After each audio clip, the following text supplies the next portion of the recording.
Yeah, very good, I think. This is where Thom and Daws have a house.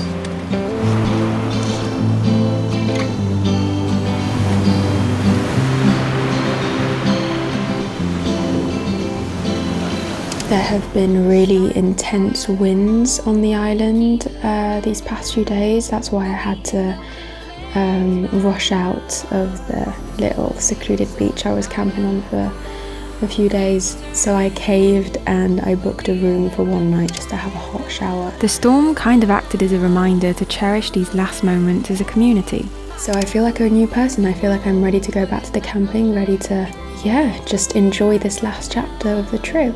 I only have 2 weeks left. Play! Not anymore. Not anymore. My name's Anna and I like to film. They've got flash on camera. The storm forced us to accept what was inevitably about to happen. Autumn. I'm ready to leave the island though, and one of my friends here, Flosso, said something that I really think was, it resonated with me, was how much of a privilege it is to be able to leave the island when we're done with it and not come here for just like a week or 2 weeks and then be frustrated not to have seen more or to have experienced more. All of us are at a point where we're ready to leave, and it's the end. We are stuck.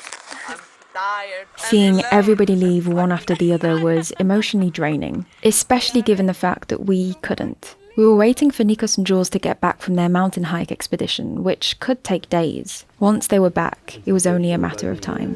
So that you all understand and freak out.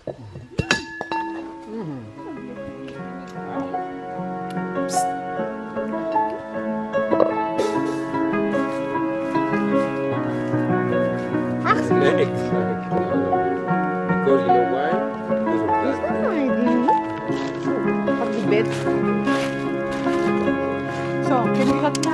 As the last night was finally upon us, I started to wonder if I'd done enough. Did I stare at enough sunsets? Hurry the fuck up!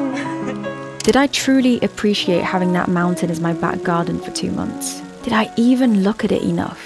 Even if the sun had come back, nothing felt the same. After the storm, the beach was left looking wrecked, ruined and crushed. So no matter how much I did, it was too late to do any more. Ironically, that last night was the first time I felt as though I was in Greece. The rest kind of felt like a dream, a blur, a nostalgic and meaningful paradise. But again, did I truly take it all in? Did I spend enough time in the rivers? Did I do enough? This place has been an obsession of mine for the past 3 years. Like, how am I going to come back here? How am I going to go back to the island? How?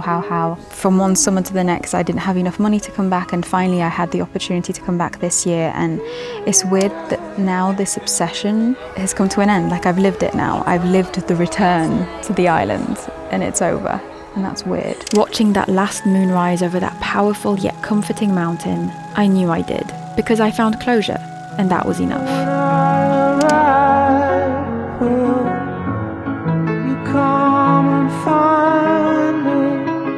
So it was finally time to soak in everything one last time. Because even though I knew I would be back one day, I didn't know when. I found myself ending the trip eating the lolly Sheh had bought for me back when I was crying over her leaving. That felt like a lifetime ago, because since those tears, a lifetime worth of good memories were created. But before I leave, let's establish why this island is so special to me. Simple living seems to be the default here. Yes, this is me sweeping the forest floor. Just an average day in the life of an irrational clean freak. But no, seriously, here you chill in hammocks. You get your feet dirty. You seem to care way less about the way you look. You swim. You have good conversations. You experience time differently. Time seems to slow down, yet it simultaneously feels fast. But fast in a different way. You have cold showers to cool yourself down after days spent under the blazing hot sun. You have no privacy, and yet it starts to feel natural. You eat simple foods. And if you're as lucky as me, you find yourself a guy called Nikos, who cooks the most delicious meals from the comfort of his own forest kitchen, feeding his camping family on the daily. To be honest, I'm not entirely sure we deserved him. You have the same housework chores as back home. They remain as annoying as always, but you do them together. Though I never cease to despise hand washing. Especially hand washing clothes that the island seems to rip, tear and destroy anyway. So when I found out that 30 minutes down the road was a campsite with a washing machine, I went. You hitchhike. You fill your days with simple activities, but you also allow yourself to be bored. And boredom sparks creativity, right? This time, for some, that creativity came under the name for Caffel, a small summer business endeavour. So like I said, simple living seems to be the default here, and I believe that's why this island is so special to me. But eventually, all things must come to an end, even the good ones.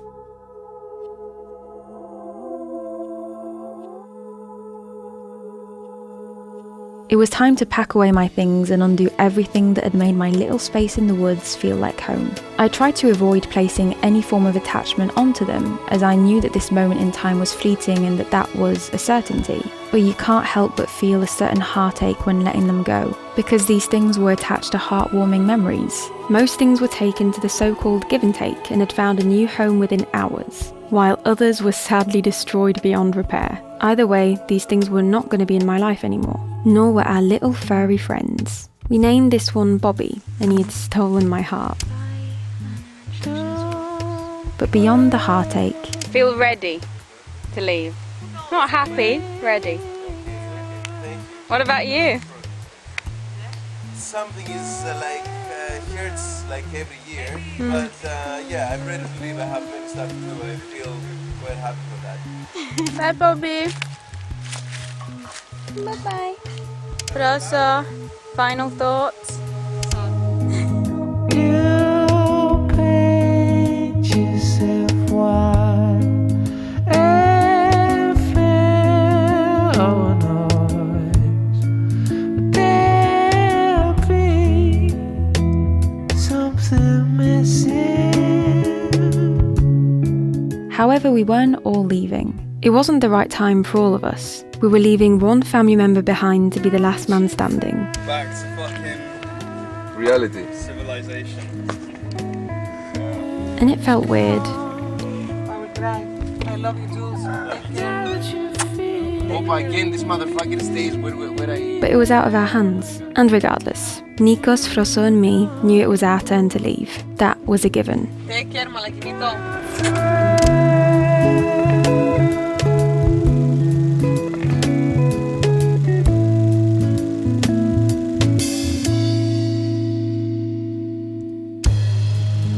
Don't get big idea. Then I'm gonna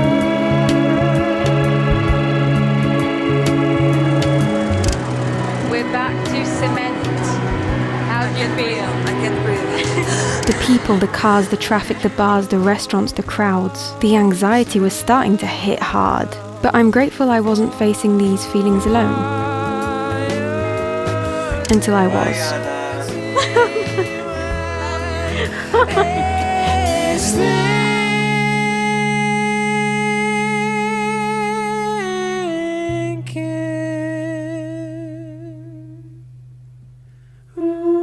I wasn't expecting this summer to be better than the summer I had on this island 3 years ago, but it really has been.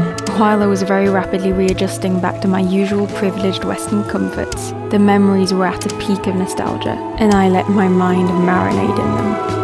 Spending those days alone in what I called my Turkish palace was the greatest gift I could have given myself.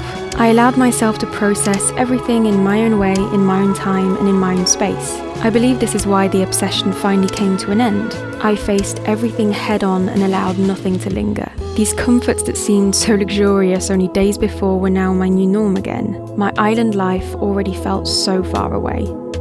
I'm not leaving Greece until Thursday though. I'm going to spend a few nights in a room, just kind of as a transition period from island life living to, back to reality. Well, it's happening. I'm having a mental breakdown over this summer. My hair looks fabulous.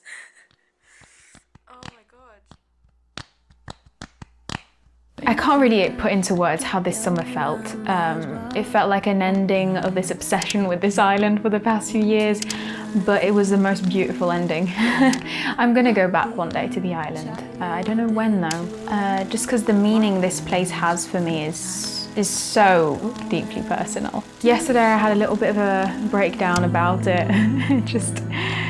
I think when you're fully living something, it's just you're normal, you know? And then when that ends, that's when it all clicks. It's not about the place, in my opinion. It's so personal, like you don't have to go to this place to experience these things. You need to find your version of what this island is to me. I'm ready to go back to France though. I feel ready. It was time to create new memories with my family and friends. A handful of nights out in Paris definitely set a fun tone to the end of the year. But now that 2022 is here, I'm craving simple living in nature again. So next up, Costa Rica.